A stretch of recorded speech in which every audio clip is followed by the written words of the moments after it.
Welcome to This Just In, the show bringing you the latest advancements in healthcare, strategy, innovation, and public policy. And now, for the fastest voice in healthcare, here's your host, Justin Barnes. Hello, everyone, and welcome to the special edition of This Just In Radio. I'm your host, Justin Barnes. Today we're broadcasting live from HIMSS26 in sunny Las Vegas. Very excited to be here, and it's already been an action-packed 36-hour since I landed. This is actually my 12th year in a row broadcasting live from the HIMSS annual conference, and I am more excited than ever. Love this lineup. I'll get to it here in a moment as well. This is actually my 26th HIMSS annual conference, and I cannot imagine missing any of these at this juncture. Hal Wolf and the entire HIMSS team have been extremely supportive, and I'm so grateful. As most of my listeners know, HIMSS is a very special organization overall. And I want to take a moment, a quick note about this annual conference and the HIMSS Society in general. It can be everything that you want it to be. And I say that from the perspective that you'll absolutely get out of HIMSS what you put into it. This goes relationships in general in life. But whatever you put in, you'll absolutely get out. And that's what I love about HIMSS and what it affords me. And I actually achieved my annual business goals early in the year because of HIMSS annual conference. This specific forum brings together tens of thousands of industry leaders and affords everyone that truly puts the effort in to achieve their goals. It is an 8-week frenzy for me and my team, but we'll host 3 live radio shows, host 3 large dinner events, co-host 4 receptions, and take in a very fun evening at the Sphere on Thursday. And even at this point in my career, as you know, Roberta, I'm still hustling. It's a lot of personal work and outreach to bring together 300 plus people over 4 days, but absolutely worth it. And a special note here also, HIMSS is powered by its members and chapters. They are the foundation that drives innovation, connection, and impact across healthcare. I highly encourage you, my listeners, to join your local chapter, get involved, and be part of the community shaping the future of health. And I want to also take a special moment here and note of thanks to my producer, Roberta Mullin, my co-producer, Jake Reed, my other producer, Greg Masters, for their support in helping produce these HIMSS broadcasts and recordings. They are always terrific, and I'm truly appreciative of the time they invest to make this show a success. For this specific broadcast series, though, I have a fantastic lineup of CEOs, CIOs, care providers, innovators, policy leaders, and visionaries. Here's a glimpse. Hal Wolf, President and CEO of HIMSS, Aneesh Chopra, we all know Aneesh, Rasu Shrestha from Advocate, Mariann Yeager, CEO of Sequoia Project, Dr. Erica Kim from ARPA, Simon Philip Roast from GE, Nelson Gomes from Medicus IT, Charles Barkey from West Virginia Medicine Hospitals, Richard Atkin, CEO of Greenway Health, Matthew Unangst from AMD, Leah Gabbert from Nutanix, and John Henderson from Rady Children's Health. And I have a couple other special guests joining here that will be broadcasting later. But as many of you know, you've been listening to the show for years. My goal is to create an information medium that shares best practices, strategies, and actionable intelligence from the industry's leading sources and experts. My goal, along with all my guests here, will be to offer tactics and strategies to not only survive, but thrive as you navigate your hospital, your physician practice, your company, or even your family through all these changes occurring across healthcare today. There is more opportunity than ever before for all of us to thrive, but we must understand how healthcare is evolving, how policy and reimbursement is shifting, and where best practice and innovation can support our efforts. I hope you glean all of that over the next few days. That's at least my goal. And now for my first guest, Roberta Mullin, Chief Editor, Answers Media, and Station Manager from Healthcare Now Radio, and my partner in crime for many, many years now. Welcome to the show. So grateful to have you here, Roberta, and thank you for having me.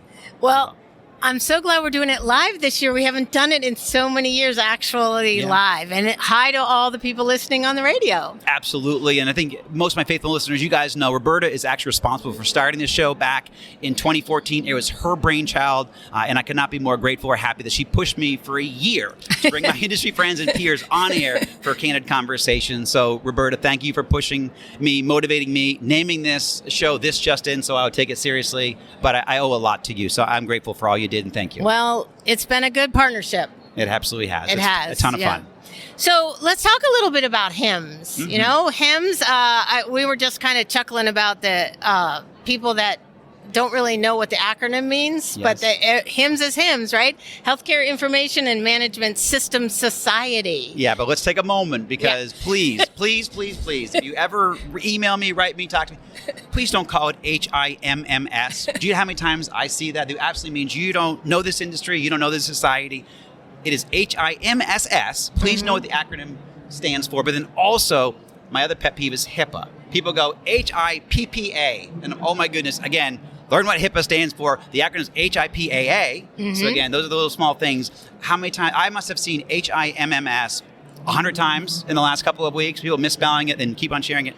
It's HIMSS. So I'm glad you brought it up, Roberta. Well, acronyms are our business. Acronyms are our business. Actually, Jake and I, another venture off air, we were talking to, kind of giving this person a little bit of a prep. They started work for one of our companies recently, and we apologize in advance. We have more acronyms than any other industry. That's and we right. kind of prepped her and said, hey, just be ready for it. We'll try to use less acronyms and spell these words fully out for you so you can kind of learn because they're coming from the outside in. But we have a nice, what does it mean on healthitanswers.com. Go to the right sidebar and you'll see what does this mean? And you go in there. We have hundreds of acronyms. And every time a new rule comes out, we scan. Because interestingly enough, when the rules come out and the proposed rules... Well, they perpetuate a lot. They create a lot of acronyms and they perpetuate a lot of acronyms. Right. But they actually, that's part of the first thing. Yes.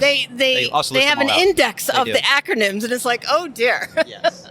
Right. So HIMSS, you came in yesterday. I got in here Sunday, right. Yeah, I need a day to relax before we set up the studio. Well, we left Sarasota, my producer and I left at 6 a.m., wheels up at 6 a.m. with an hour and a half layover, or an hour and a half delay in Atlanta, an hour layover, an hour and a half delay. We still made it in on time, and everything was very smooth, all the way from... I will say the Venetian, they got us into the room early. That was awesome to drop our equipment off and then also get down and set up our equipment from one of our other broadcasts over here. But everything went extremely smoothly yesterday. I was praising the Lord, thanking Him. Because again, very smooth, clean, great day. Everybody's here. Everybody was reconfirmed for all the different shows. Even my guests here, I see walked in early, so everybody even found this broadcast early. Right. Because you and I, we go live. Right. And so that if someone doesn't show up on time, we'll be talking.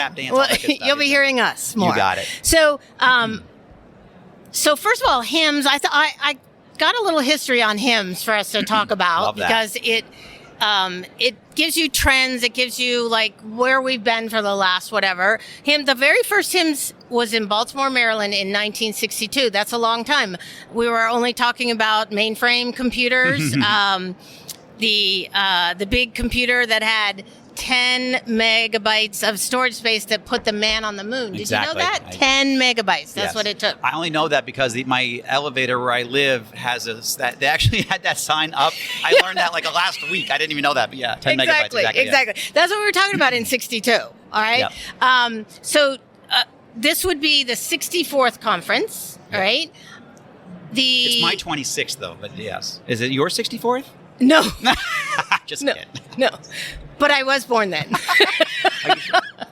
I was not, but I'm older than most people. I was born then, right? That's awesome. I was actually living in Iceland, Keflavik, Iceland at the time. Were you really? So I was. I'm not kidding. You learn something new about me every time. That's why I wake up every day. Every time, right?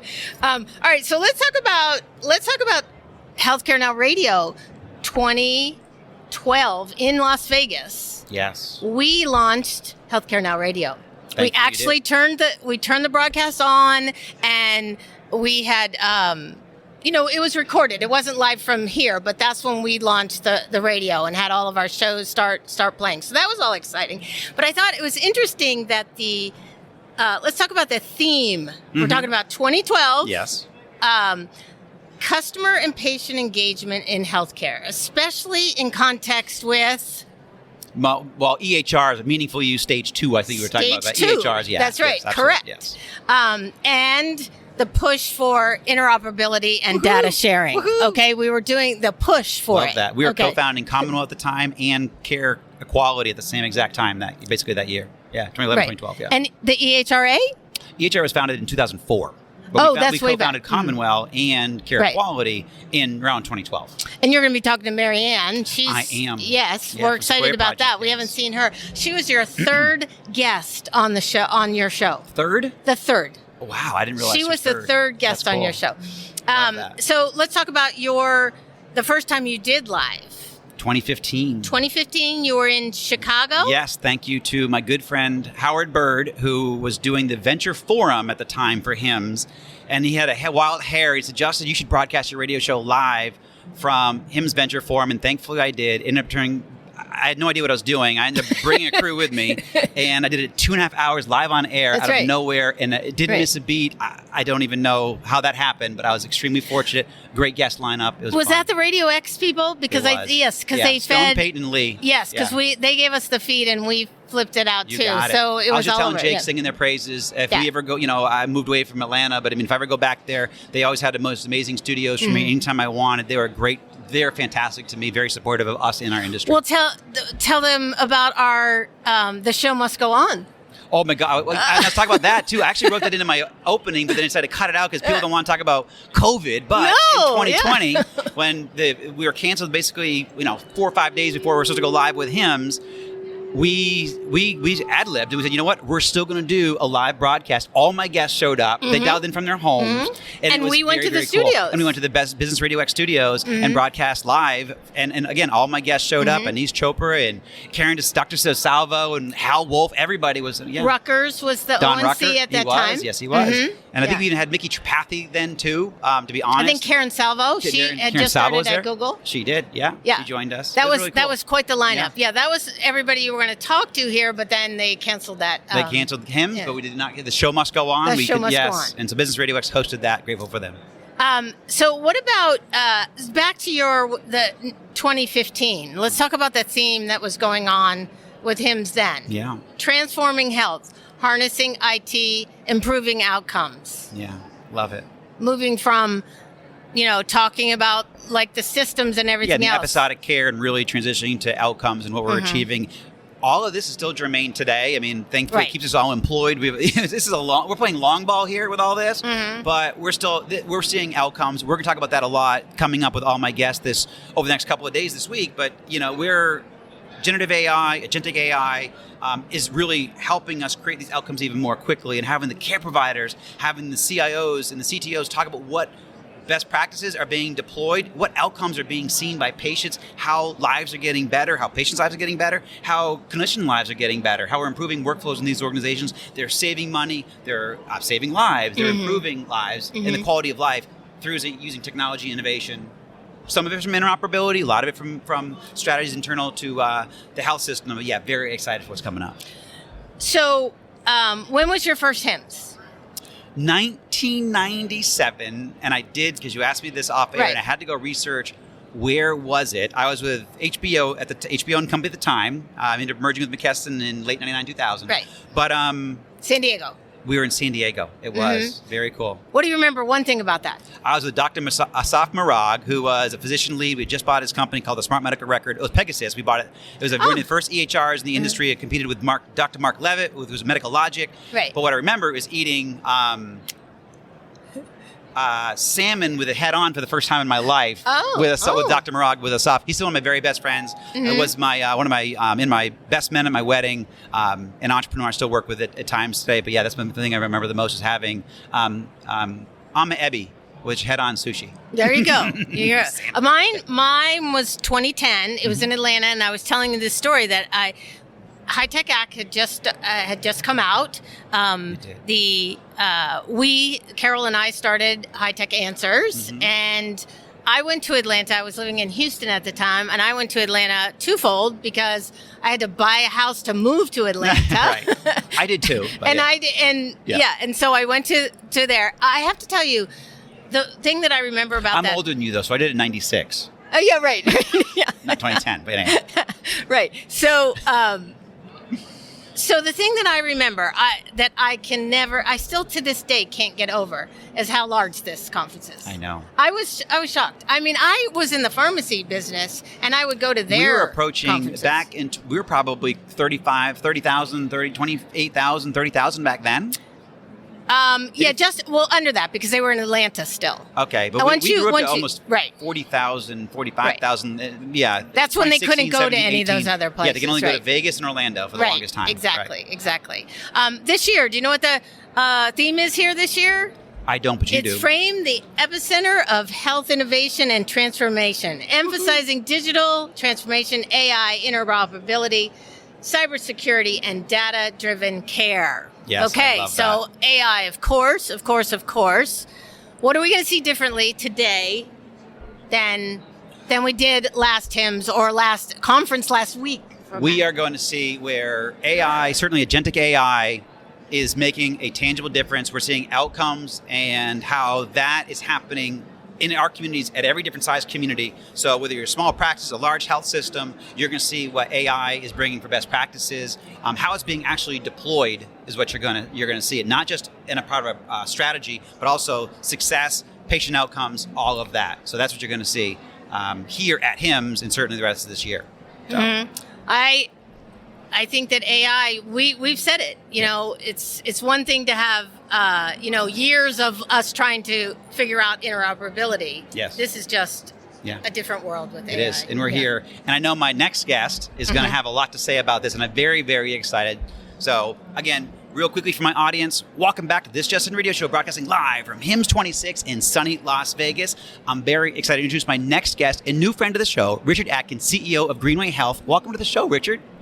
Justin, thank you. Thank you for inviting me. I'm looking forward to sharing what we're doing here at Vegas and HIMSS. Very exciting time for Greenway. Excellent. I know, and you may not know this, but Greenway is one of my alma maters. I was there from day one. I have a very strong affinity for the organization. I'm very happy that your team reached out. Very happy to be here with you today. Obviously, it's been a great couple of days since you've been here. Yes, fabulous. Yeah, today we had a big announcement. Yes. For some months now, we've been working with our large customers on building a brand new platform. AI, generative AI, and agentic AI solutions. Yep. A unified workflow across the entire ambulatory practice. And so today was our big press release opening up for HIMSS. I'm looking forward to learning more about it. So, first of all, Navarre is the product name? Is that Navarre is the product name, yes. It's based on the Latin, means to renew or to reinvent. I love it. Love it. So why this innovation and why now? So the timing is great with AI. It's a seismic change. It's once in a generation opportunity. We began this journey at Greenway around about 6-7 months ago. Yep. The first thing we did was reformat or create a customer advisory board, saying, here's our vision. What do you want from this solution? How can we, using this technology, make your lives easier to deliver great patient care? And so it's really the circumstance and timing, AI plus customer engagement plus the opportunity to really think differently about an ambulatory practice and how it actually works and how it should work. Right. How we can move from clicks to care. The EHR was designed to be more of a data repository, not a solution that people can easily use. The user interface wasn't clear. And over time, with the regulatory requirements that got built on top, meaningful use, 21st century cures, HTI1, etc., it became more and more complex to use. So we decided we're going to reinvent that, rethink the workflows in a practice from a provider's perspective. And that's exactly what we've done, building out the Navarre platform. Yeah, I love it. I mean, with the innovations and advancements we've had, certainly with AI and generative AI, you're ripe for these types of solutions. So how does your new Navarre solution differ from other agentic AI offerings in healthcare today? Yeah, the way we think about it is that you can use AI to improve the efficiency of a process here or there, automate a process. But in a fragmented workflow, which is essentially what happens in an ambulatory practice, you got the front end, you got the encounter, you get the back end with RevCycle. You can make each of those fragmented elements a little more efficient, but that does not address the core fundamental problem. So our solution, Navarre, really rethinks that, as I said, end to end, sort of encounter to cache. And it makes the encounter itself with prompts and AI and agentic AI capabilities. It makes the issues associated with RevCycle cleaner and easier. So it doesn't push all of the issues downstream and into the evening hours for the providers. It deals with it upfront using AI prompts. Yeah, I was actually just, I had a question offline a couple of days ago from one of my team members who said, what is pajama time? They saw that in one of the recording. We did a live show up in at Moffitt Cancer Center a couple weeks ago, and one of the doctors talked about pajama time. And so I explained to him what pajama time is, and you just brought it up, basically. That's all that documentation exactly. after hours. Yeah, and so we have customers using the solution. Our early adopters are using it. They advised us on what it should look like, as I said already, but how to improve it, rapid innovation. But they've identified that they can save, each clinician can save up to 5 hours a day in the EHR. It also removes the EHR from being in front of the physician during the patient encounter. It actually improves the way that the physicians can interact with the patients themselves. I love it. Congratulations. So kind of following up from a thought leader perspective, how do we keep healthcare human in an AI world? Yeah, well, I actually think that AI enables healthcare to be more human. It takes care of so many things in the background. It takes some of the stress out. It provides the information for the physician at the point of care automatically, so the providers can focus on the patient.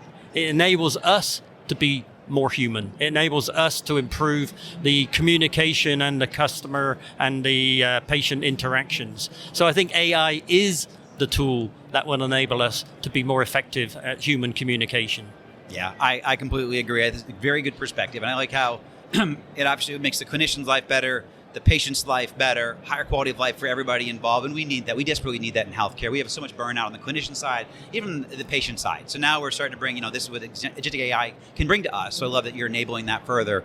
Yeah, some of the quotes, of the quotes that we've got from our early adopter physicians are, this solution enables them, the physician, to focus on the patient and do the things that they entered healthcare to do, to improve patient outcomes, to make good decisions for the patient and not have to worry about the technology that's happening in the background. Yeah, and I think even building on that from I would say from your initial users and even from the this customer panel that you put together, what are some of the key functionalities that you say, hey, I think ambient listening one of the functionalities that I heard, but what are some key functionalities that you have inside the product? Yeah, so ambient listening, I think that's getting pretty generic now, but yeah, so it's ambient listening, of course, but also we have search and summarization, so the physician will see a summary of the pertinent patient data, both prior to and during the encounter, during the consult. That's AI and generative AI. So search for the patient record, summarize it, bring forward the most important data. Pre-authorization, so that we can improve the revenue cycle and reduce denials. We also have AI-assisted coding. Of course, the physicians have to sign off on the coding, but it can bring forward both ICD-10 codes, the HCC coding, and really help the physicians both code and then get paid for the work that they're doing, serving the patient. So there are many capabilities, an AI-enabled revenue cycle, and we're building out the patient encounter functions too. So as I say, this full end-to-end workflow seamlessly in a unified platform. Yeah, and I from a personal perspective, I love what you're doing because, again, I was with Greenway from the day one, and I truly love the customers. You guys have a very special group of customers. The people that you serve have been in healthcare for all the right reasons, and they have huge hearts. They work really hard. So the fact that you're bringing them this type of solution, I think is fantastic. They deserve it. So it's exciting. Yes, indeed. Yeah, the customers, the patient is also critical in healthcare and often overlooked.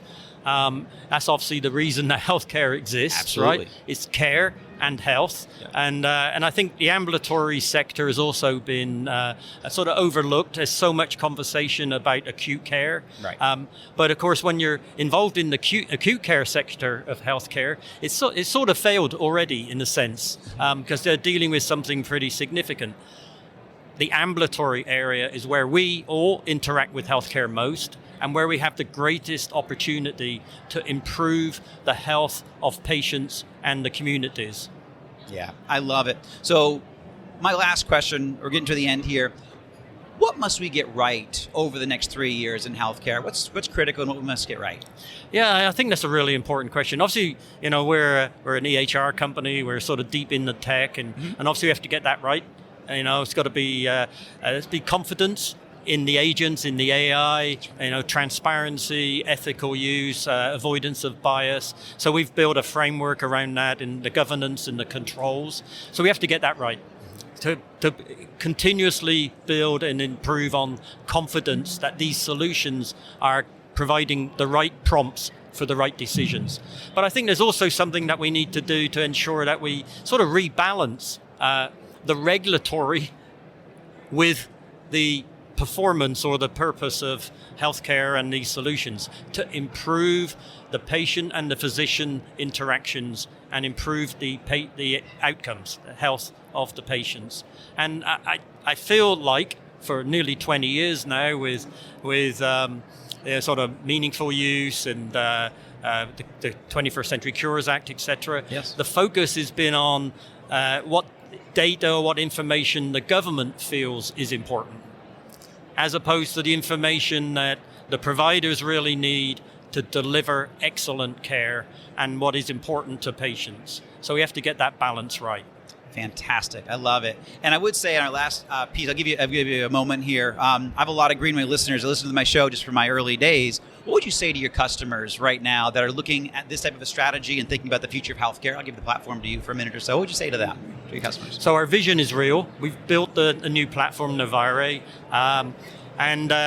Come along, take a look and make an informed decision. But we're really excited about what we built, and I hope they will be too. I love it. Fantastic. Richard Atkin, CEO of Greenway, I appreciate you taking the time to join this show, as always. Thank you, Justin. Thank you, my friend. Appreciate it. I like that balancing the regulatory. Absolutely. Right? And it comes to mind something that you always are talking about, and it's about getting involved with commenting on rules. Right? Yeah.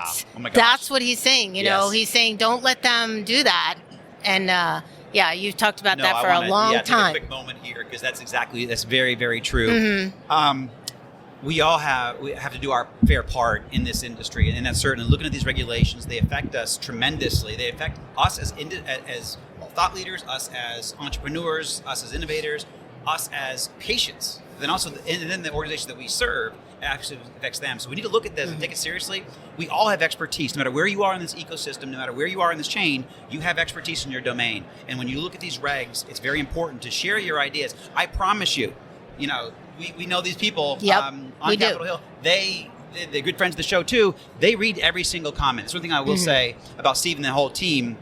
They read every single comment. Mm-hmm. So do take it seriously. Share, even if it's a small tidbit. Be positive, frame it in a very positive manner, in a constructive manner. But they will read it. They will take it deeply into their world and see how they can best fit policy. Our government, no matter who it is, Republicans, Democrats, do believe in public-private collaboration. Right. And we've been doing this now for over 20 years. Right. So it's a great framework to build off of. They know exactly how to do it well, and they can do it better by us engaging. Not always there waiting for a public forum, but when they have open comment periods, please take the time to comment on what's relevant to you. It makes a big difference, and you personally will be shaping the future of healthcare. Bottom line, when they propose a rule, read the rule and see what you have to say about it. Absolutely. And comment. And it's so easy to comment now. They have portals, and you just say, it's not like you have to put it in an envelope and put a stamp on it anymore, right? Very true. Very true.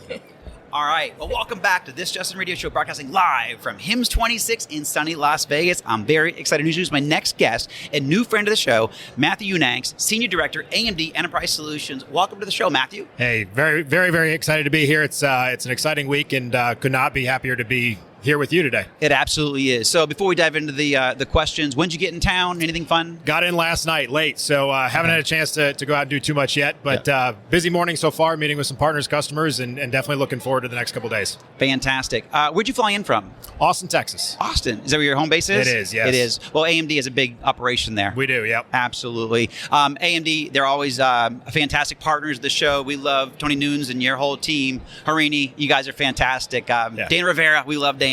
So the whole AMD team, they're fantastic. Good, again, supporters of the show, but great strategy in serving a great need in the industry. So kind of diving into the questions. These are hard. I love these, though. That's all right. Let's do it. Yeah. What is one bold move healthcare leaders need to make right now to optimize their organization? Yeah, that is a a good question. I think there's a lot of options that could be on the table there. I think as we think about a technology perspective of that, not to overgeneralize it, but it's really around investing in AI right now. It is, and it's not for the sake of investing in AI. Correct. Just because that is the buzzword of the moment, but it's investing in AI to help solve the biggest problems that we have in front of us. I think the challenges that all of the partners in the entire ecosystem are trying to address: costs, better personalized healthcare, all of those types of things. AI is showing a lot of promise in those spaces, and so it's really about investing in AI with a focus on addressing the problems that each organization has in front of them. Yeah, very smart. A lot of wisdom there, because a lot of the best practices that we share here is know what problem you're trying to solve, and also start small. Don't just get out there and say, oh, hey, we're going to deploy this. Look for a subset that might work best. And also make sure you work your very best. Well, I think the best practice specifically are get a team together who knows this, who can understand what you need to achieve. Look for a care strategy that's kind of small before you do it. Industry, basically pilot it. Yes. And find a champion, someone who actually has deep respect inside the organization, because some of this can get hard. And so if you have a person respect inside the organization that can help you navigate all of this, do it from a pilot perspective, I think you're going to have a much greater success. I think it's a really great point. I'm completely aligned with that. And you think about the value of a pilot. A, it's not as expensive as going whole hog into the whole thing from the outset. But B, it gives you the opportunity to demonstrate some quick wins and build some momentum, right? Absolutely. And so it helps internally in terms of building momentum. It can help, I'll say, mitigate some of the initial costs and challenges that a lot of organizations are struggling to figure out how they overcome in terms of getting into this AI world. So very aligned with that approach. Yeah, and then also, even on the best practice side, is keeping the human in the loop is one of the pieces as well. And we'll talk about, so I'll kind of lead you off here, and I'll backfill some of that also from that strategy. What are you seeing as real measurable impact from digital health or AI? And again, not just pilots. We talked about that, which is really important where to start, but making real change in health systems or organizations. Yeah, I think, when I think about that, I kind of group it into two categories. The one category is a little bit more around kind of traditional measures of value. But as we think about modernizing the data center, reducing operating costs, deploying technology that allows us to have, more persistent healthcare records and having those records follow the patient and all that kind of stuff. It allows us to do two things. One is it reduces the cost of operations. It reduces the cost of healthcare. Yeah. That's something we see with a lot of our customers right now, especially as they move to a lot of our AMD powered platforms. We're seeing those customers really see the value that is coming back to them, and from that sense, so it's a strong ROI from them on that standpoint. Mm-hmm. But the other piece that I think we're increasingly seeing is real advancements in personalized medicine, the ability for us to bring healthcare to the patient as opposed to the patient having to go find their healthcare. Healthcare can be a frustrating experience for a lot of patients. It's a growing frustrating experience for a lot of patients. It is, right? And so it's not like we've got the silver bullet by any means, but I think some of this technology, we're starting to see bits and pieces around how we can make this better. The glass half full view of this, though, is I think there's a tremendous room for growth and opportunity ahead of us. I think way more opportunity ahead of us than what we've accomplished so far. Yeah, and being around AMD and some of your team for many years now, and seeing how what you guys do specifically for health systems is by deploying your processors, you're actually reducing the cost and the operating expense for these organizations. And so what that does, that opens up budget for investing in AI even more quickly. So that's something critically important, because we have to get this right. Again, we talked about starting off in pilots, but then you've got to get out to community-wide adoption. You got to get an engagement and those kind of things. So you got to start somewhere. Yeah, and the way we think about that is, yes, we design and build some of the best microprocessors and GPUs and all that kind of stuff in the world. But when it's all said and done, it's really about delivering solutions that deliver value. Absolutely. Right? And so we're making a strong effort and a big focus around partnering with the ecosystem, partnering with the lead ISVs, partnering with the healthcare systems that are out there, and making sure that our technology is really delivering value to all of those partners within the ecosystem. Yep. And I know it's happening because I see it firsthand. So I want to say, congratulations. Thank you. Following this train of thought, how do we keep healthcare human in an AI world? That's a good question. One that probably a lot of people have top of mind right now. Absolutely. To me, the way I think about that is you keep the patient at the center of the entire conversation, right? Right. AI is an incredible tool. It has a lot of potential for re-envisioning the way we deliver healthcare. And you can keep a very personalized, approach to healthcare with AI if you keep your eye on what is most important, which is that patient. And at least that's the way I think about it. So if you keep the patient at the center of the whole conversation, a lot of these AI tools, the chatbots, the virtual assistants, the ability to do telemedicine, all that kind of stuff, I think that actually can and has great potential to deliver a better healthcare solution for a lot of customers. But it's on all of us to make sure that we don't lose sight of what the end goal is, which is delivering that value to the end patient. Right. And I'm glad you said it that way also, because my previous guest had a very similar answer in a way. And when I created this question, I wasn't quite sure where it was going to go. But you guys, I think I love the theme that's coming out. It's AI almost ensures we keep healthcare more human because it's actually bringing a better experience. We're actually better care, and you're bringing a better experience to care providers, better care, better experience to patients, and that's what AI can do. And so I kind of like this theme that's emerging. You're only the second person that I've asked this question of, so it's kind of cool. But I got it for all my guests, the next 20 guests or so. But I love the theme that it's running down, and I truly believe it, and I see it. So it's very, very cool. So next one's a pretty hard question too. What must we get right over the next 3 years in healthcare? Yeah, that is a very important question. I think, as I think about it, one of the things that we must get right is making sure that we're more focused on outcome-based healthcare. Love that. Obviously, our systems around the world, they're all struggling with cost of healthcare. There's a lot of frustrations that patients have that we just talked about. Absolutely. So I think thinking through what that journey looks like for that patient and how do we drive more focus on outcome-based healthcare, I think that's what we have to get right. Now, how we go approach that, I don't know that we're always going to get it right? And so kind of the second part of my answer is around we have to try a lot of things and see what works and learn quickly and iterate. And we have to do that across all parts of the healthcare ecosystem and be willing to learn. And I think what you're going to see with a lot of the advancements in AI is just moving so quickly right now that we don't really know what's going to be possible 6 months or 9 months or let alone 2-3 years from now. That's right. So we have to all be willing to kind of try some things, experiment with it, see what works. Whatever works, we go with it and run with it. And what doesn't work, we say, it's okay, we tried it and move on. That's easy to say, right? But it's hard to do, right? Because you're talking about investments, you're talking about standing up projects that may or may not work, right? And so I think having kind of metrics around how we measure ourselves in those areas is going to be a really critical piece of that. Yeah, I think it brings up a good point, and we kind of touched on this, and that's where the pilots also come into play. Is you can try these things, but we still have lives at risk. Now, you're not going to do a pilot with life is at risk, but you will do a pilot around financials. And hey, maybe we can't go save $2 million, but we can save $500,000. Well, that's a good trial. And we'll save $500,000 this year, but we'll save $2 million next year. Yes. And then I do know where Ochsner just saved $40 million by deploying AI in their revenue cycle. So those kind of things, are really important. And so that is the end game. But also, we talk about we must try and we must keep the towards focus more on outcomes, like the new access. And I don't want to put you on the spot for access, the regulation, but that's what I'm very excited about. Access. A lot of care providers are concerned about this new care model that was announced only because they're afraid not enough reimbursement is tied to them to help them offset some of the costs of taking care of their patients. However, what you're going to see, and everybody will see in the coming year to 2 to 3 years when we start deploying these new care models, they're truly reimbursing value-based care. We're using agentic AI. There's no way to be successful with this new AI, this new access model without deploying AI in your care model, in your care strategy. And that, to me, that's the fundamental point of this is as you're thinking about your technology strategy as it pertains to healthcare, you've got to be thinking about how it applies to these types of evolutions and what's going on.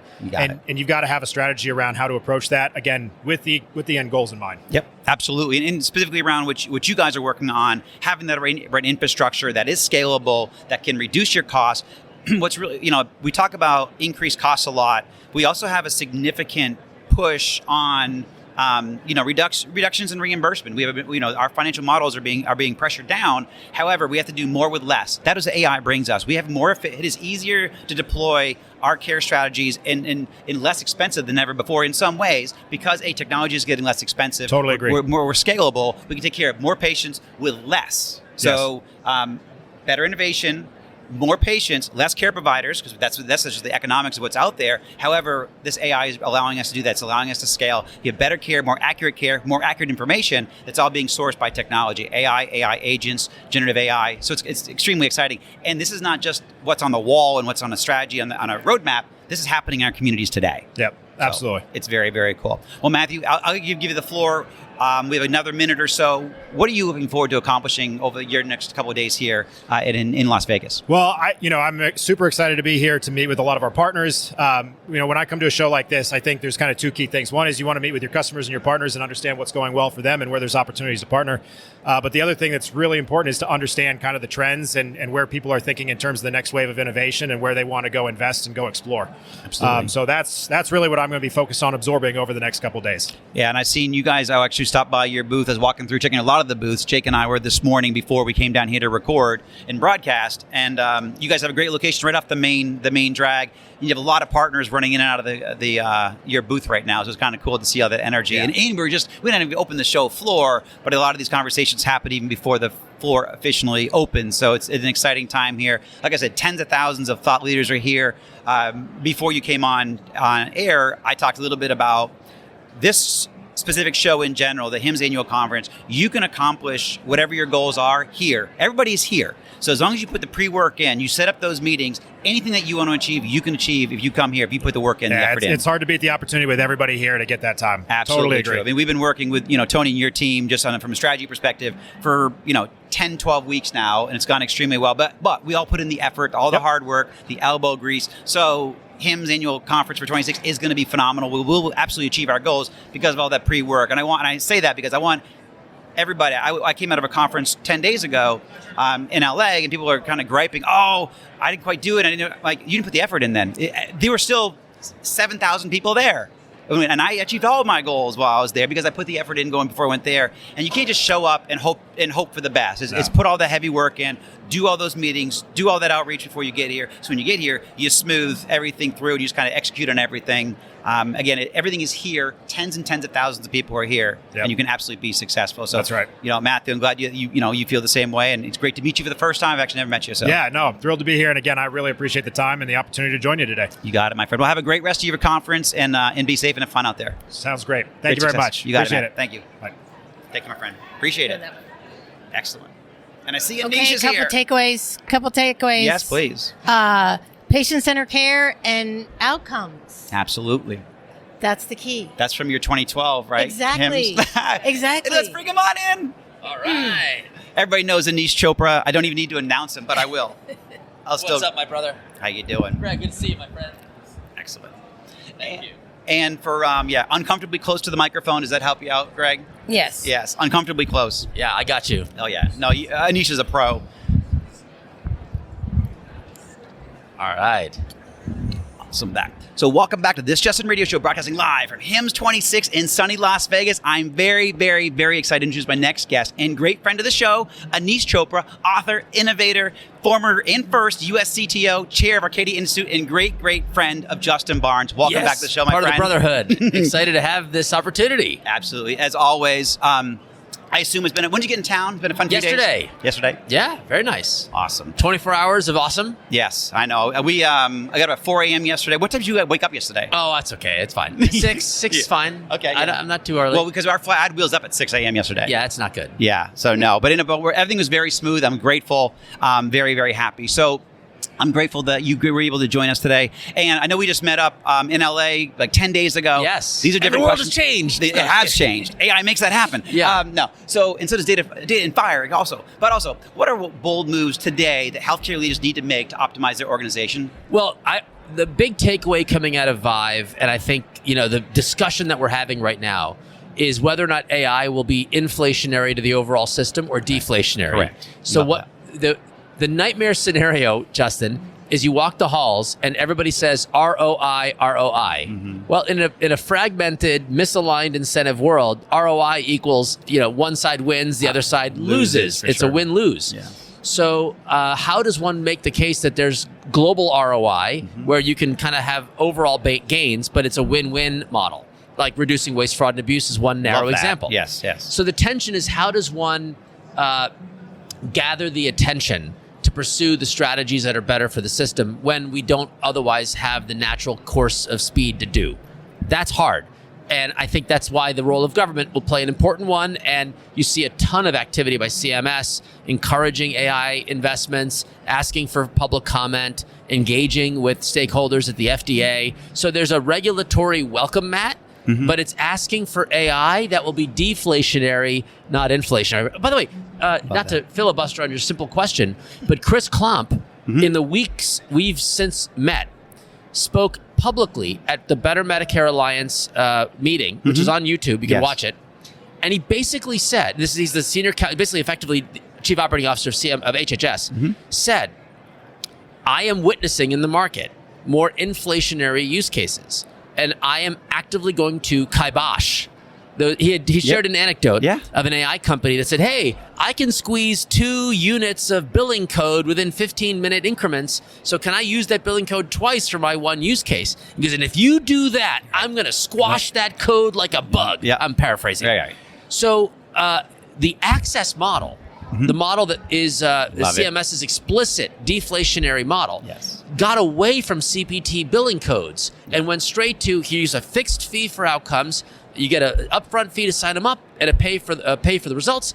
And the number is so low, half the industry, if you walk the halls, like, reimbursement is way too low. I just talked about that last guest. I love this that you're talking about this. Yeah. I would love to take everybody who's against the rates and put them in the inflationary bucket, and then everybody who's embracing the rates in the it's like the ultimate Harry Potter sorting hat. Right. You know, you got Slytherin, and you got whatever the winning whatever it was. What was he in again? I forget what it was. Well, so I'm going to filibuster myself because you brought me back to, I was testifying, I think, with Tommy Thompson back in 04, 05, something like that. On, a legend. Right, but on waste, fraud, and abuse. Our numbers back, the Tommy used a number, Secretary Thompson at the time used the number $750 million of minimum waste, fraud, and abuse that they could identify back in, this is 22 years ago. Of course. What do you think that, your expertise, this is totally off topic, what do you think waste, fraud, and abuse is today? Yeah, so let's break those 3 words. Waste, that's the heart of value-based care. That could be 20% of the spend. Right, which is over $4 trillion. Right, so just put $1 trillion in the waste bucket. Wow. Okay, Will Schrank put a number on it, so I'm not making my numbers. There you go. Will Schrank, our guru, kind of said, okay, waste. Fraud, with the open data we saw with the Medicaid spend, there's a lot of opportunity. ACOs are probably best positioned to be fraud detectors. Absolutely. Because they have an incentive to reduce it. Now, abuse, that gets to misaligned incentives. Right. And so here, that's where you get the wound substitutes. It's legal, right? But icky, right? So abuse. So and you heard that Access Clinic is going to track that. So if you put all pieces together, we could be 20 to 25% total spend is in a bucket that someone should pursue that we get less of, and we would probably reinvest that not as savings to the system as a whole, but to reinvest in cell and gene therapies, better access, more primary care. And so it may still be in healthcare, but it may help to kind of be a virtuous cycle where we remove the waste, fraud, and abuse and reinvest for the greater good. And these are annual numbers. So when you're talking about, we're talking about trillions and trillions of dollars annually. At least the trillion. Let's just pay at least the trillion, so you win 1.5 trillion opportunity. So this is extreme. I love to talk about it. I'm glad you brought it up because it's not part of my questions, but I love this stuff. So what are you seeing as real measurable impact from digital health or AI? Not just pilots. I love the pilots and there's best practice for there, but when real world change in health systems or in ecosystems. Oh, absolutely. In every economic model we have, it's having an impact. So if you're in the fee-for-service system, boy, oh boy, it's upcoding up the yazoo. Right. So winning, more revenue. I say that with love. I know, I'm a fan of the ambient dictation. I'm an investor in some of the companies, so I respect it. But I do think that that's an issue. In the value-based care, it's really about the clinical decision support. So we have use cases even at Arcadia where at Intermountain, for example, they're embedding their clinical guidelines at the point of care in a computable format. So you can almost like have like a Google Maps route you towards the next best step in the clinical care guidelines. Like that's the greatest use case on planet Earth. You know, if Intermountain wants to not only have Word documents as panels and booklets of their guidelines, but computable at the point of care, that's amazing. And then on the consumer navigation front, I think in the last 10 days, the Claude bot revolution, what we're seeing is agents will start to take over the digital front door.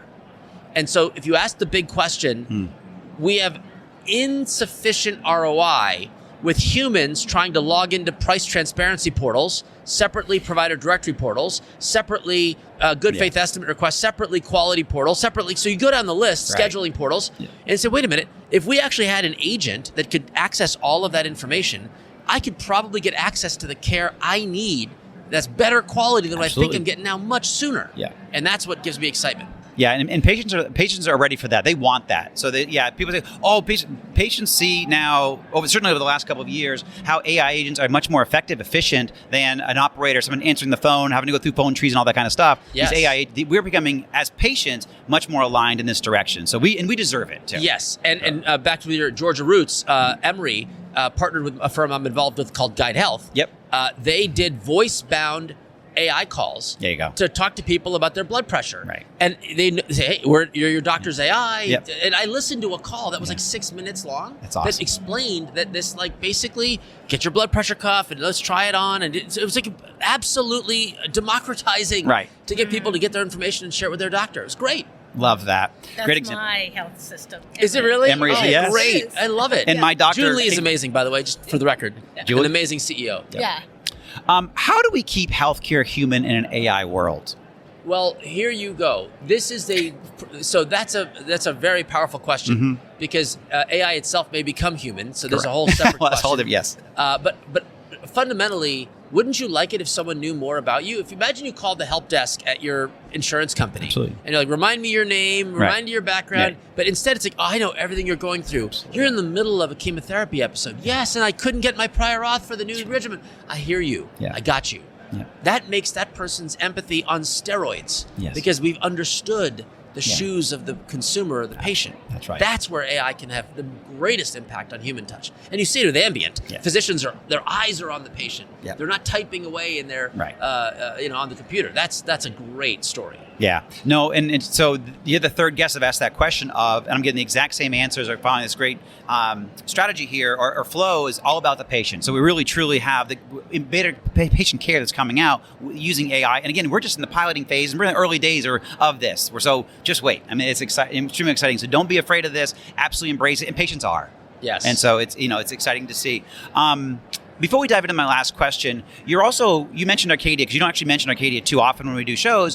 What is the Arcadia Institute? Because I noticed that your title changed. What is that? Let's give you thank you. 30 well, first seconds of all, on I'm that. grateful. Arcadia has sit as some sort of Switzerland between payers and providers to help move patients towards high-value care. And we built a pretty sizable network. Hundreds of health systems are using us, dozens of payers. And with that data set, there's a lot we could do to study the greater good. Right. And in combination with the Care Journey asset, which Arcadia acquired, which has the research rights to all of the CMS data, you combine the open government data with the data we have within our networks, and you could really understand, is the health system moving in the right direction or the wrong direction, and why? Yeah. So that part has been grateful. And so Michael Chernew at Harvard, Karen Joint-Maddox in St. Louis, Kevin Schulman at Stanford, Mark McClellan, these are friends of mine over the years who are guiding us to answer the best and brightest questions to unlock the value of the data that we built. And I'm grateful for the chance to be able to do that more directly as chair of the Institute. Love it. Congratulations on that. Thank you. Before we get to the last question, I also want to bring up access, because I think you and I are among the only people that have come across to have a positive view on what, because we're also thinking down the road. Absolutely. So we're going to look back in 5 years on this being a big existential moment. So let's take 30 seconds now to educate why access is important, why organizations should be taking this very seriously and looking at it, also looking at deploying it, but also what technology, innovation, and strategy should they be thinking about, because you cannot be successful without AI and agentic AI in the same model. So floor is yours. Step one, we launched the Million Hearts campaign when the country was around 55% of patients with blood pressure elevated under control. Yeah. We're a decade and a half later. Yes. It's still 55%. Yeah. So what we're doing ain't working. So correct. Problem number Love one. That. Point number two, we have to move the productivity flywheel that gets to more outreach, more engagement, and at less cost. This flips the paradigm from, hey, we're going to add more billing codes, to, wait a minute, if you achieve the results by any means necessary within guardrails, you get to reward. So this puts the aligned incentives where they need to be. So we're going to turn the flywheel of innovation towards that outcome. And then third, and this is perhaps the most important thing, it turns out that the in-between visits are where you learn the signal that you should change the meds. You should adjust what you're doing. Think about a new arrangement. That signal is lost if you simply wait for the 3 to 4 month time period for the next doctor visit. Great point. And so we're going right at the in-between visit gap. So clinically, it's tackling the area that we know we have the greatest opportunity for improvement. Yeah, I love it. Thank you for that, because I'm trying to get out there, but I don't want to go out there too far too fast. But I love talking about it. I want to keep it front and center. I want people engaging it, looking at what's best for them, but take it seriously. It's going to be a model that we're only going to build on them. Absolutely. So yeah. Final question: what must we get right over the next 3 years in healthcare? Deflationary AI. Deflationary AI. We need the healthcare system to tilt. Now, I originally thought you could only do that with value-based care risk contracting. Right. Access gives us a little bit of more of a billing, more of a rapid fire approach, which is not like total cost of care benchmarking. But there's probably another leg to stand on. The employer leg. If every employee had access to an AI agent that could get them to the best doctor at the lowest cost with the most available resource, and do that in a way that complements what they already have with their large PPO network, I think we're going to move towards a deflationary system. If everybody got the care at the best place, at the right time, the cost would be cheaper. Yes, it would. And their care would be better. Yes. Yeah. So That's better care, cheaper care. true. Yeah. So we got to run the table on it without the noun of value-based care, but the verb, and go back to first principles. I love it. Aneesh, you're always a fantastic guest. you, Love sir. the energy. Where are you off to? What's your next show? I think we talked about this a couple weeks ago, but Health Evolution? Yes, I think Health Evolution is the best convening because all the CEOs are in the room, and you can get people to convene and take action, not just convene and educate. And I think that's a very powerful. It's David Brailer, who I love, Yes, a godfather of interoperability. As the first person I ever testified before in Congress was Dr. David Brailer in 2004. Amen. First person. Actually, no, not before him. We did it for a committee. He was actually next to me because he had Missy Krasner with him. I think it was his staffer at the time. This is 2004. Another sister. Rock star. Yeah, Missy's awesome. I love it. We go way back. All right, my friend. Thank you so much, Aneesh. Have a great rest of your... what Einstein says is the definition of insanity? The same thing over and over again. There you go. Bless. That's what sweet. I thought about. Thank you. It is. All right. Awesome. Awesome to see you guys. Thank you, my Cheers. friend. Appreciate you, as always. Thank you. Thank you. Have a good conference. All right. Thank you, brother. Love it. And I love how all my guests are on time. Aneesh is obviously always fantastic, tons of energy. I know. Great visionary, and also on time, which I'm grateful for him. Thank you, Aneesh. Now, though, we have a little bit of a breather before my next. But I love this theme of how do we keep healthcare human in an AI world, and everybody's bringing it right back to the patient. Right. How technology can bring us there. So this is fantastic. Oh, and I love my next guest is here. Fantastic. Come on in, Mariann. Hi. Love this. How are you? I'm great. How are you? Aneesh can join us. I love it. We have a lot we can share. Welcome back to This Just In Radio Show, broadcasting live from HIMSS26 in sunny Las Vegas. I'm very excited to introduce my next guest, and she was actually my third guest back in 2015. Right, when you started the show. That's right. Longtime friend of the show, Mariann Yeager, CEO of the Sequoia Project. Welcome to the show, Mariann. Well, thank you, Justin. I'm so excited to be here. So it's been a while. You got it. I'm glad you're here. You want a little bit closer to the microphone? Okay. Yeah, uncomfortably close, we love to say. Okay. So, I assume it's been a great couple of days. When did you get in town? I got in town Sunday. Awesome. Okay. Yes, so plenty of time to explore and have great discussions yesterday. Yeah. So. And obviously, when you're here through Wednesday, Thursday? Wednesday, yeah. Excellent. Yes. I know you're a much in demand person, so we're grateful to have you here in the industry and talking about some great stuff. I want to, before we dive into the questions, give my audience 30 seconds, because you've been on the show, I think, in 7 or 8 years or so. Dee Dee Davis joined us last year, but from your perspective, 30 seconds a minute on Sequoia Project and what you guys are doing in the industry today and what you're achieving in the industry. So Sequoia is kind of unique. We are a nonprofit with a public good mission, and we are solely focused on solving practical issues with respect to interoperability. We do so by bringing folks together from private sector, government, and they prioritize what we work on, and then we really roll up our sleeves and get to it. So a lot of the issues we're working on we can talk about, but then also folks often are very familiar with the work we also do with the government on TEFCA. Absolutely. Very, very important work. I was fortunate enough to be on the board. I think it was in 2015 or 2016 I was on the board of Sequoia Project. So what is one bold move healthcare leaders need to get right now to optimize their organization from your perspective? I think leaning into interoperability is absolutely foundational. It's really going to be the power behind, really all the improvements in patient care, and will serve as the input to AI, and so it's really the enablement of really what everybody's been talking about at the conference so far. Yeah, you really can't. Your AI will not be as strong or as powerful, robust without data. Exactly, so that's what you and got. Good data, and that's a lot. Yeah, it's all about the data. Yes. Yeah, and so a lot of times we talk about interoperability as moving data, getting it from one place to the next, and at the point in time you need it. But what we don't talk about as much is making sure that the data are usable, valuable, beneficial to the end user. Yeah. And so we actually have spent a lot of time and energy over the past several years on a data usability initiative. It's actually co-sponsored with the HIMSS, and really coming up with practical guidance that vendors, networks, providers can implement to actually make sure that the data itself is usable even before it's ever moved. And it's kind of not a seemingly sleek, activity, but there's really nothing more important.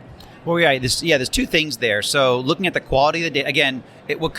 It's a crass term, but I've been in data for so long, garbage in, garbage out. Exactly. So, and all AI does is make it faster. It makes the garbage pile faster. So having good, clean data, having access to it, but also making sure it's good data. Because again, your intelligence, your system is only good as good as that data. So critically keep that top of mind when you're rolling out. Look at these types of pilots, and certainly organizational wide is having access to the data. And you guys, Sequoia Project's one of the leaders of all time in unleashing data for our industry. So grateful for you. Before we dive on to the next question, what do you, as the CEO of Sequoia Project, what do you hope to accomplish in the coming days? I mean, it's obviously encouraging people to engage and take this seriously, but what are your personal goals for HIMSS being here? For me, it's really about having in-person conversations that can get to a bit more depth than when you're virtual and you're sort of can't have as organic. I mean, we're human beings, right? We're sort of geared toward that. To me, that's what's so unique about HIMSS and this experience, is having really the brain trust of healthcare and health IT and interoperability in one place. And really, I'm investing most of my time in talking with folks, like you, getting the word out, of course, but also really the thoughtful in-person discussions that you can just get to the heart of issues so much easier. Yeah, good point. Actually, I've never brought that up before, but that's a good point, because I encourage people to, engage HIMSS annual conference, engage the chapters locally, because that's where a lot of demonstrable change is happening. But what you brought up is a great point about being candid, because also you can have real candid conversations kind of when you're face-to-face and you're across the table. And certainly when I was the HR Association, even as a leader in an organization, but trying to do a lot of the collaboration in the industry, it's hard work sometimes, and it steps on people's toes sometimes, and you can do that when you're face to face much easier than on a phone call or on a video chat. Exactly. So and really, interoperability only works if there is collaboration. Right. So it's really a central part of what we do in trying to bring folks together and work through really tricky issues, and sometimes they're kind of polarizing. Yeah. People are really passionate about it because what my experience, people in this space are very passionate about making progress. And that also means, you have to be able to work through really tricky issues as well. So. Yeah. So speaking about fantastic people, how is Dee Dee Davis? Because we didn't have her on air. You're here, but how's Dee Dee doing? She's amazing and sparkly as ever. So she's just effervescent, really leading the charge on so many things for Sequoia. Particularly our data usability initiative is led by her. Yeah. And so, she's special. You guys are very fortunate to have her. We know. It's very exciting. So where are you seeing real measurable impact in digital health or AI, not just in pilots, but real change in the organizations and in the ecosystem? Well, I think I could speak most authoritatively about the progress with interoperability. And so, way back in the day when you were part of the Sequoia board, I would say interoperability and information exchange was in more of its infancy. Right. And so we've seen it as, becoming more turnkey, which is exciting. And so that means we're able to reach scale much more quickly and, really also expand beyond sharing information to treat patients, but also for public health. So instead of public health agencies having to do one-off connections, they tap into a national network framework, and all of a sudden electronic case reporting is taking off in an unprecedented way.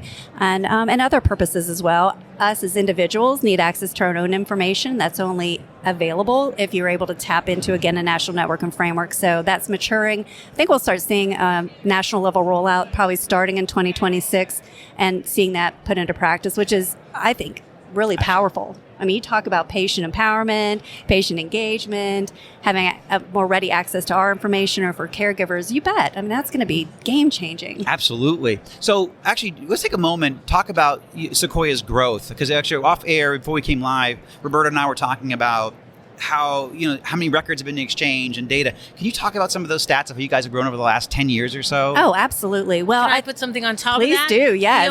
The ONC came out with a report saying that with the 10 million last year versus the 465 million. Exactly. Is that a growth that you thought? Was it expected? Is it less? Are you ecstatic? Where are you when this report that came out? Well, specific to TEFCA, I've seen in my experience that when you roll out interoperability capabilities for the first time, it usually is about a 2-year cycle. It's about a 2-year cycle to get networks connected, about a 2-year cycle to get early adopters, and another 2 years to get to scale. We saw that with care equality in the private sector, and that was the trajectory. With TEFCA, it's building on capabilities that exist, so we've seen that growth occur more in a more expedited fashion. Yeah. So I'm not surprised by that. I think you're happy. Yes. You're happy with them? Okay. Well, okay. more information exchange, the better. Then we're successful. Yeah. But, so we jumped 100 million documents in a single month, up to 600 million. There you go. And we will see that hockey stick continue. That's exciting. Congratulations. Thank you. So now bringing this back down to a little level here of how do we keep healthcare human in an AI world? That is such a good question. I think AI is a tremendous tool, but it doesn't replace a clinician-patient relationship. AI is a tool that I could use as a patient to inform my own care, that of my children and care, family members. I just don't think there's any replacement for it. I think it's an incredible tool, but I don't think it'll ever replace the people side of patient care, as an example. And I think, you're trending exactly with the answers. You're the fourth person that I've asked that question of, and it's really exciting to see.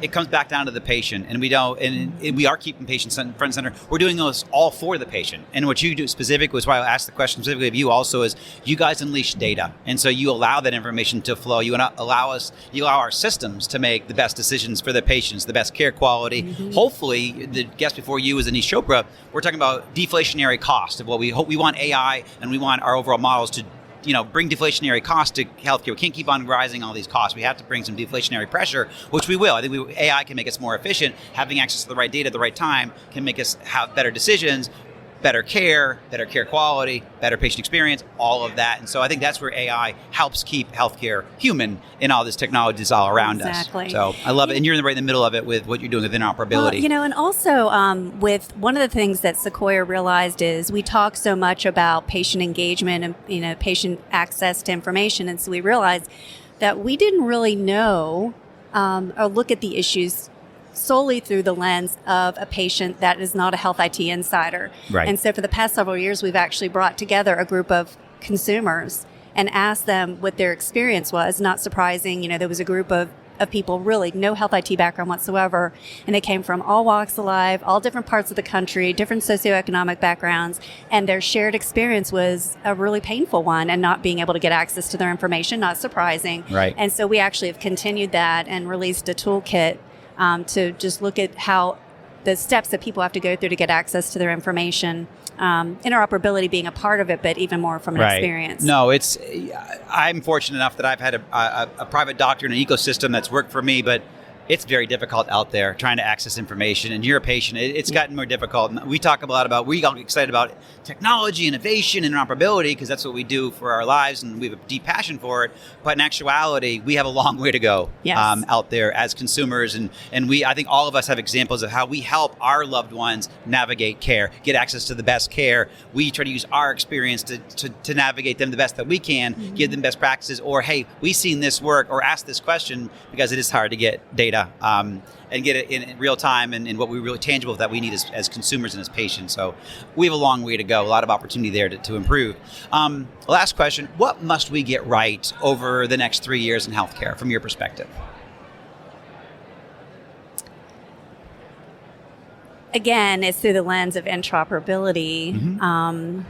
I think what we have to get right is a shared understanding of what trust really means in in a highly automated information exchange ecosystem.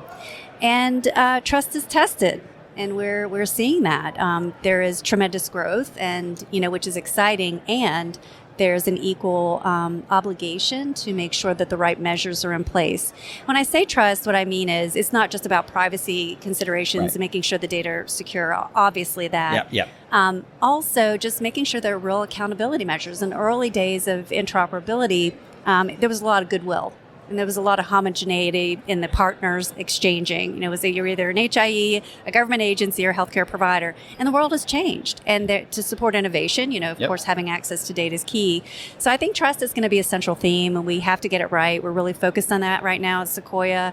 You know, in terms of looking at strategies informed by other sectors, believe it or not, other sectors have explored models where there is more centralized oversight and accountability, and we might need that for healthcare. Yeah, I'm glad you brought that up, because coming off another conference I was at a couple weeks ago, they said that trust is paramount in all of this. And like, obviously, you're kind of front and center there with the Sequoia project around that, because you're not going to have people don't want that information if they don't trust it. And again, you're not talking about the security; they're talking about the trust of the data. So I'll even give you 30 seconds if you can talk about Sequoia Project's role in that, because that came up as an issue again 10 days ago out in LA at a conference about how we have to get trust right, because that will enable. And if you do, then we'll enable AI, the growth of AI at the right care at the right time, the right patient. But you've got to establish that trust and have that trust. So I'll give you 30 seconds in closing just about Sequoia Project and building that trust. Yeah, I think our role is, we facilitate and bring people together to make sure we understand what the gaps are, what the needs are. And with our government work with TEFCA, naturally, we're working with ASDP as well. And there's a game plan there in terms of making sure there are greater assurances of who's actually party to exchange. Are they subject to the shared expectations for data use and disclosure? Are there measures in place to have oversight, monitoring, and enforcement? And we would serve an operational role for all of those things. Separate from our government work, Sequoia is really leaning into this issue. We've been working on what we believe are ideal pillars for trust, and again, drawing from other industry sectors. And the model in healthcare has major gaps that other sectors simply have filled through other models and approaches. So we're working on a strategy as we speak. We'll socialize it once we have our thoughts together. We think it's time to take a bold step forward and to step into a leadership role that we think people will entrust us to take on, and we're ready, and we're going to do it. Love it. You just put out a report on the pillars, right? You did. Yes. Yeah, okay. Yes. Go to the Sequoia Project. Yes. And we also do a lot of work on privacy and consent management, Absolutely. Data segmentation for privacy. Again, I mean, that's an issue that seems kind of esoteric, but it is foundational to make sure that we are evolving interoperability beyond the bits and bytes to something that truly engenders what patients expect and want. So. Right.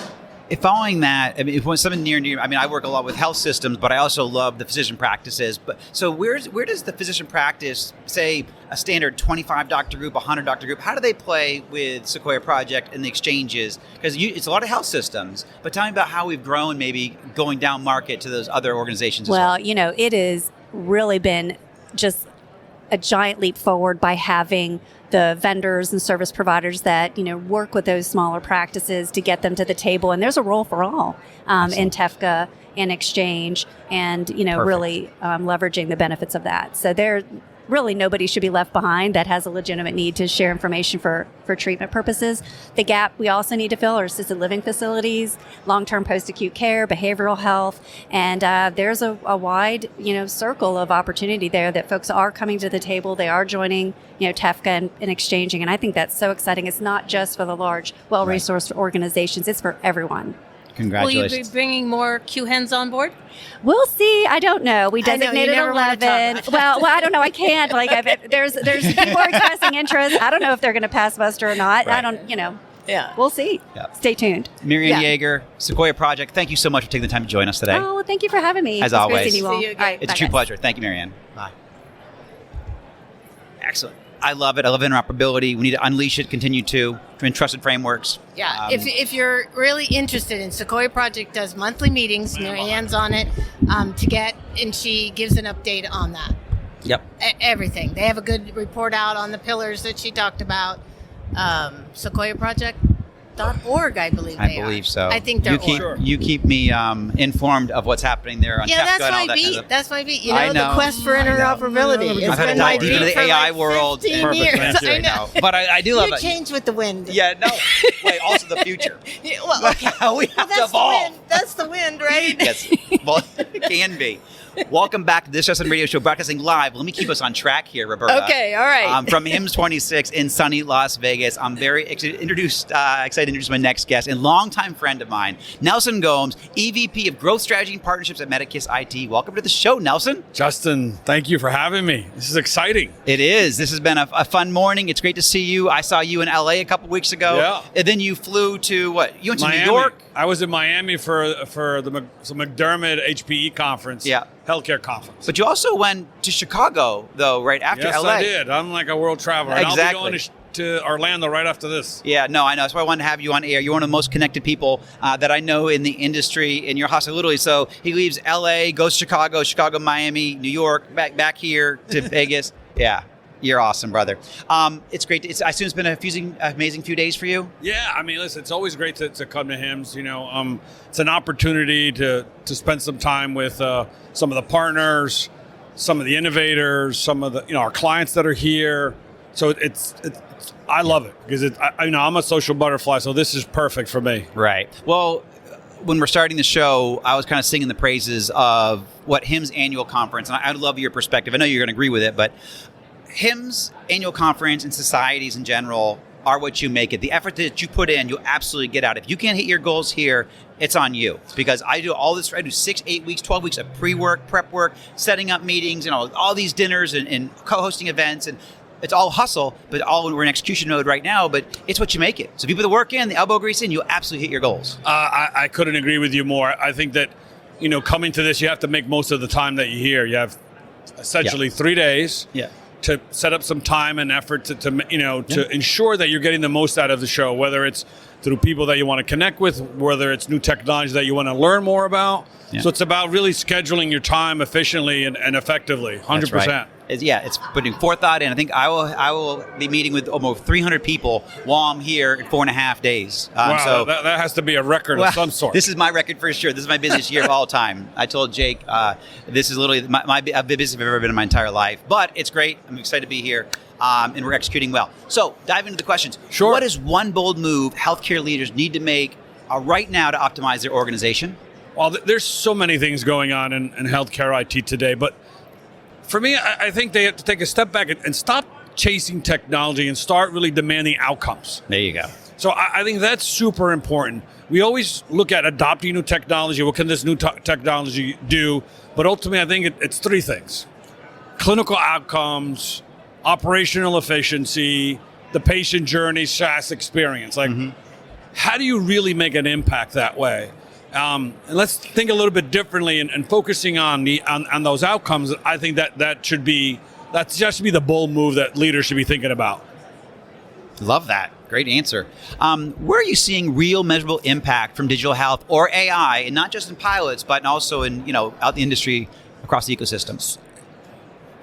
So there's a few things. I think that the one thing that to consider is when it reduces friction for the clinicians, that's where I think where the impact has to be. Absolutely. And the biggest impact that we're seeing is those organizations that are adopting ambient AI. And I will say this, ambient AI is not for all specialties, but I've seen it really impact in specialties such as, let's say, orthopedics has had a big impact. Independent groups that are really focusing on doing more with less. Absolutely. I think that you're seeing that. So that adoption has really impacted physicians and, more importantly, burnout. So now ambient AI has that ability to provide the patient, the physicians with the ability to kind of interact with that patient more, not worry about pajama time, right? And having to chart. Third time on the show today, right? Pajama time. Absolutely. And you're seeing like anywhere from 2 to 5 hours of time they get back, whether it's they wanted to play more golf or whether it's time for, they want to see more patients. So I think ambient AI, for me, I think is having a big impact Absolutely. in healthcare today, for sure. Yeah, and I mean, to your point, the quality of life, we need to do more with less. Care providers need the break. Getting, the pajama time. I'd explain to one of my team members that, they had, pajama time came up when I was doing a live show at Moffitt a couple weeks ago, and one of the doctors brought up how it's decreasing their pajama time by using AI. Sure. And then one of my employees said, what is pajama time? Because they'd never heard of it before. And I'm like, that's what most doctors do when they have to go see other patients from 7 a.m. till 5 p.m. And then they might finish some charting, go home, eat dinner, cook dinner, sit with the family, and then at 8:30 at night they're doing charts again until 11 o'clock. Here's a stat for you. Yeah. For every hour that a doctor spends with patients, you have any idea how much time they're spending on admin work and charting? What do you know? What's the latest? 2 hours. Yeah. So for every hour of them spending time seeing a patient, they spend 2 hours documenting, doing some administrative tasks. We need to change that. Absolutely. Yeah, that's not scalable. And we're also the trend of where we need to do more with less. We have less care providers, more patients. We have more complex care that needs to be deployed because we have more complex patients. And so this ecosystem can only be solved through technology, innovation, AI, Gen AI, all the stuff that we're talking about, AI agents. How do we keep, so feeding off of that, how do we keep healthcare human in an AI world?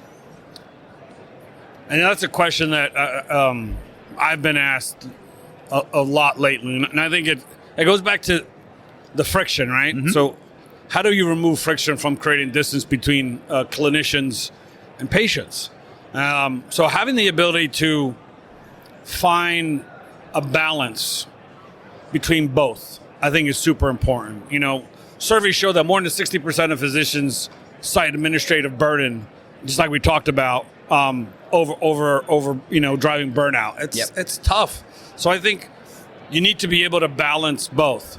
Very true. Just using AI simply doesn't give you what you need. Just like if you want to use AI for dashboards, for complexity, or to provide that kind of information, are we really missing the mark? Right.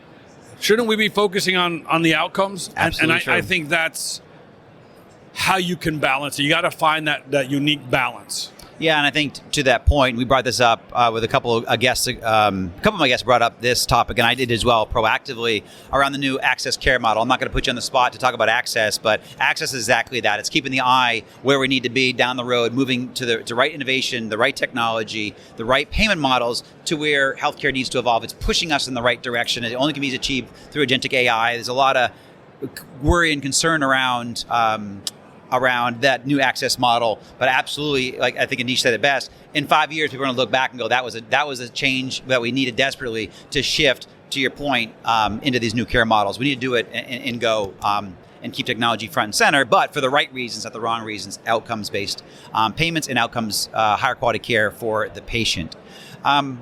What must we, final question, then we'll go off to some fun, because I actually want to talk about our buddy Steve Rhodes a little bit too. Before we get to the personal stuff, what must we get right over the next 3 years? I think there's three different areas that we need to focus on. And one of them is trust, which I think AI kind of plays. Yeah, my last guest, we hit that hard with my last guest. Yeah, good point. And I think the second one is security. And I think AI brings that complexity into cybersecurity and being able to protect patient data. And then I think the third one is accountability and digital health. Those are the three areas that I think we must have a focus on and do right as we move forward. I think if we have that focus, I think we're going to see a pretty major impact. Yep. Absolutely. For sure. So your last point is accountability. So build on that a little bit. So accountability and health IT, or accountability and health IT was the last one? So in accountability, so being accountable for like AI governance. Absolutely. So good if you're going to adopt AI, yes. and we have clients that always come to us to say, oh, we need to get AI. And my first question is, why? You're right. Well, everybody else is problem using solving, it. Right, yeah. And that's not what you need to do. Is before you go to the problem, please explain to me, what are you trying to solve? That's right. What is it today that is one of those things that you wish you could do better, right? Or be able to take that burden off? And then before we even go down that path, let's look at governance first. Like before you go to this and adopt AI, what are the guardrails that you're putting together, not only for the systems that you're using, but the people that are using it? Yep. Recently, we did an assessment for a large client that was going through some challenges, and the question was asked during our assessment was, how much time does your team spend on AI, using AI? The response of the CIO was, not much at all. We ran reports, and when I tell you that the majority of the web traffic is AI driven because they're using different tools. Right. It's a perfect example. It's okay to use it. And I think we need to be able to communicate that more efficiently. Say, AI is important. It's going to be something that we're going to be used. But let's build some guardrails around that and how we're going to use it. Yep. And governance is a big piece of it. So if anything, anybody gets out of my session today is, think about governance as you move forward. Absolutely. I'm glad you brought that up because that's actually a really valid point. It's one of the best practices that I like to press on. I was at the HLTH conference late last year, and this was the first time I heard a great analogy by our good friends, Dr. Parikh, up in Kamal Jathwani, Dr. Jathwani, both from Moffitt, but leaders in AI in their own right, not just because of Moffitt, but they're also just great thought leaders in general around AI. Aneesh specifically, Dr. Parikh talked about how you need to look at this type of governance model as a precursor and a strategy overall, because you're going to have to walk into, you're going to be deploying AI across 5 different care models or 10 different systems, 15 different systems. Absolutely. You can't have a different AI governance model for each of those systems. You have to have one governance model for your organization and look at how you can integrate them all. So look at this holistically. Don't just go in there because he's like, you will wake up in 4 years from now and have 15 different AI governance models, which is actually untenable. So think about this proactively. Put a strategy together, and then look at how you can attack this. To your point, your start-off point, what problem are you trying to solve? 100%. Is AI right for it? Can it actually solve it? And then what governance model? And then how does it work with the governance model for our entire organization, not just for that ecosystem or just the episode that you're trying to solve for? It's tough, Justin. I would tell you, I hate to say this, but it's very noisy today on AI. It is. And I think I had a partner come to me not too long ago, said to me, and he goes, it gets overwhelming with all these AI tools that are out there. I don't know what to use. They all sound great. Right.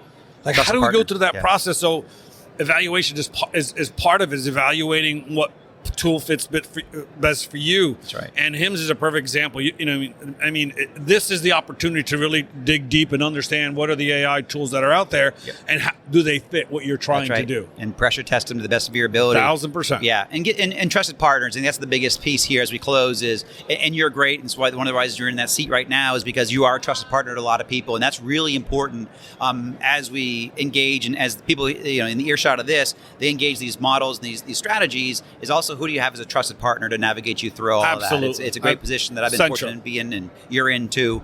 So with that, Nelson Gomes, thank you so much, my good friend. Appreciate Thank you you joining for us. having me. This is great. I love it. Thanks, Awesome. everybody. You're fantastic. Thank you, Nelson. All right, I need to. Now, thank you, everybody. Truly appreciate everybody joining us for this special episode. And please tune in weekdays as we always broadcast at 2:30 p.m. Eastern, 11:30 a.m. Pacific. Have a fantastic rest of your day, and thanks again.